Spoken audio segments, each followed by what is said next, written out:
Hi, in this video, we're going to be talking about a free tool you could use to check the NTFS security permissions for specific drives, specific folders, or the entire computer.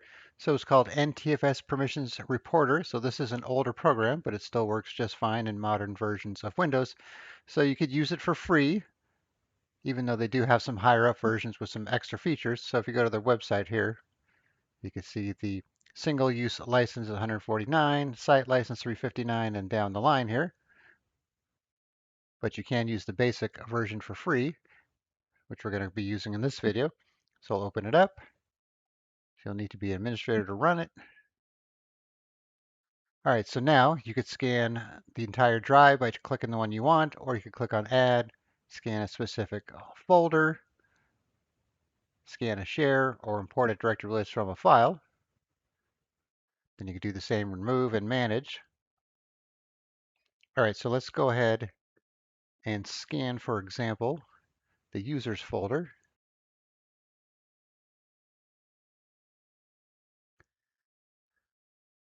So if you were to scan the entire C drive, it would take a bit of time to go through everything. So we're just going to do this one folder here. So we'll click OK.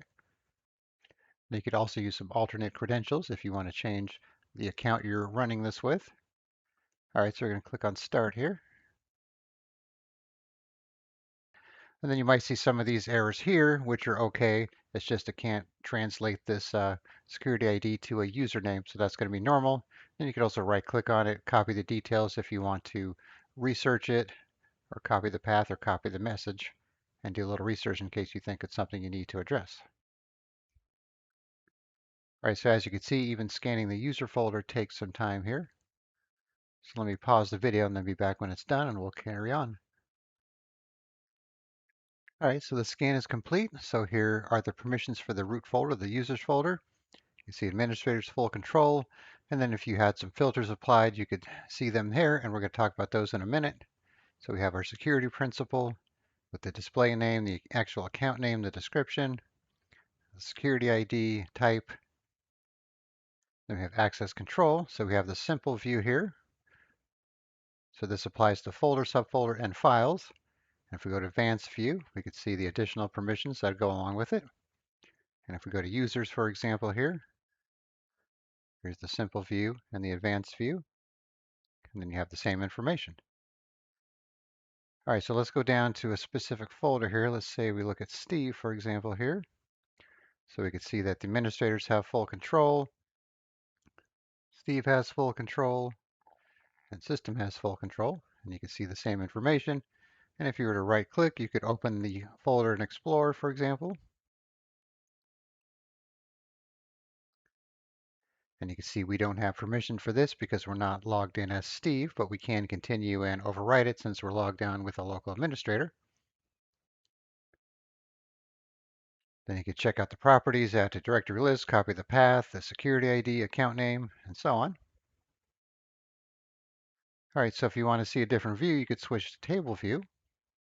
So we have our path, relative path, account type, account, display name, all kinds of other information.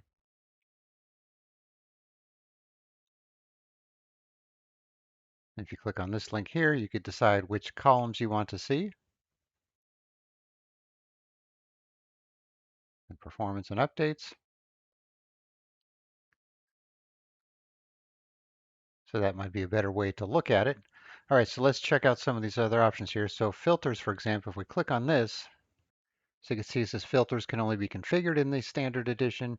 You can still set up a filter so you can see what is possible in the standard edition, but you will not be able to save or apply it. So here are some quick links here, and then you can make your own filters. So this might come in handy if you're going to be using this program a lot and want to buy one of the higher end versions. All right, then we have some other options here to check. And if you hover over it, it tells you what it's going to do. So if you want to check the box for get direct group members, for example, this will expand groups used in permissions so that you can see their direct members in the report results, get account details, directory owners, exclude directories, and exclude accounts. And then we have reports here. So you could load some report settings, save some settings, load a report. So for export, you could only export with the free version as HTML. So let's say we do a table version here. We'll just leave everything checked. Click on export. Stick this on the desktop. Let's open it. So you can see here's our report here. Then you could send that off to somebody or keep it for your records, whatever you want to do.